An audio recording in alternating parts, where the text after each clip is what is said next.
চুরি দিতে কিন্তু ভুলিস না। জি স্যার, আমি একটু আব্বার কাছ থেকে পারমিশন নেই। আমতা আমতা আমতা আমতা এটা বুঝোস না। আর আজকে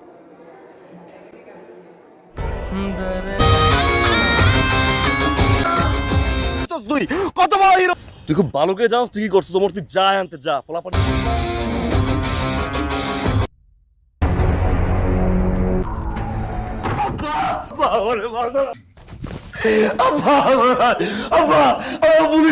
আদালতে উপস্থাপনের জন্য আপনার অনুমতি প্রার্থনা করছি। অনুমতি দেওয়া হলো। মিস্টার আয়াজের দৃষ্টান্তমূলক শাস্তি দাবি করছে মহামান্য আদালত।